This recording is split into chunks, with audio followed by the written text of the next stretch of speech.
So the Athelytic app was initially introduced to me by a commenter on one of my previous YouTube videos. At first glance on searching it, I noticed that it was kind of interesting, but the more I looked into it, the more I realized that it was less like heavy app and more like a bevel app instead. So Athelytic app was developed to be your primary training app. It's able to tell you almost everything you need to know about all of your workouts and training in general. And its final goal is to increase your, take a guess, what do you think I'm gonna say next?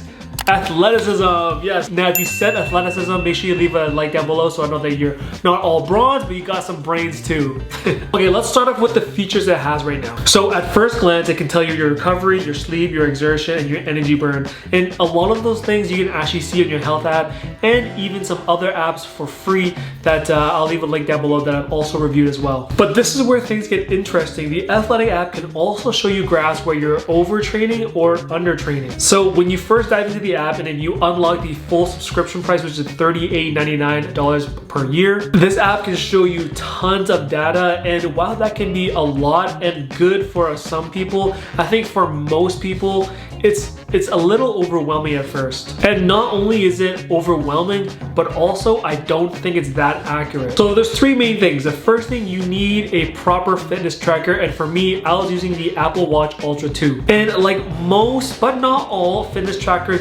it's not that accurate, especially when you need to enter your own RPE into the workout specifically. And lastly, this leaves room for user error and also inaccuracy as well. Because I find that sometimes when I go for a really hardcore bike ride, my watch will say that it was like an RPE 7, but in reality, it was probably like an RPE 9 because I was cramping like crazy. So yeah, so while the app can show you tons and tons of data, I just don't think it can be that accurate due to user error. But the good thing is that it can really give you a good general idea of where your stats are at training wise. So let's talk about the user interface, and this is easily my least favorite part of the app. I personally feel like the overall interface and the user design is kind of outdated. I also find it very basic and unintuitive. Now of course this can be a pro for many people, because if you want to see just the stats, this is perfect for people who don't want any of the additional stuff and just want the basics. However, I also find that the user interface shows you way too much information without enough, what's the word I'm looking for? Purpose. It doesn't give you enough purpose to look at the information. In fact, I felt like a lot of time I was looking through the graphs and clicking on them and really trying to spend some time to really understand what the graphs were telling me. I personally would have liked to see something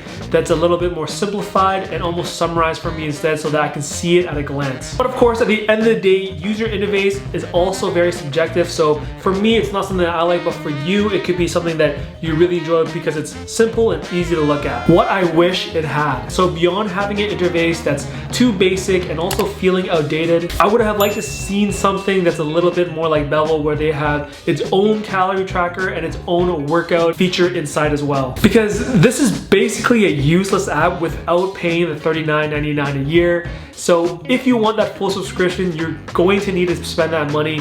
And in order to get, you know, close to what Bevel is, because that's its main competitor, I feel like it has to offer some additional features going forward. I think if they had included some additional features like Bevel has, such as workouts or the calorie tracker, I probably would have seen myself paying that $39.99 a year going forward.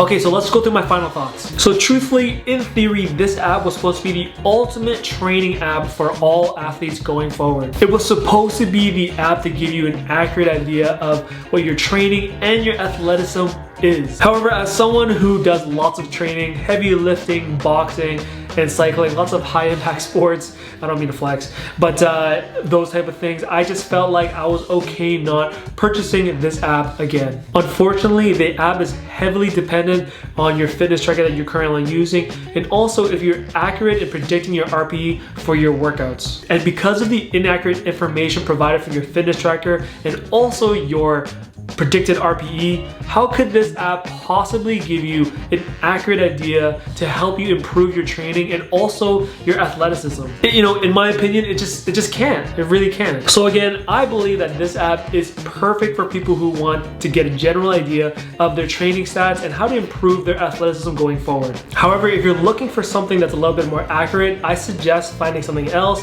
and probably not this app. That being said, take that for what you will. So if I have a tough tough time calculating my RPE. I can only imagine what it's gonna be like for you. Anyways, thanks so much for watching, guys. We are actually in Japan right now, but I didn't want to let you down, so I had to make a video for this week. I hope this video gives you a good idea of what the Athelytic app is all about and whether you should buy it or not buy it. And of course, it's an annual subscription of $39.99 or $38.99. One of those two. You know, I personally wouldn't buy it again, but for you guys, I'll leave it up to you. Anyways, catch you guys on the next one. Peace out. Bye.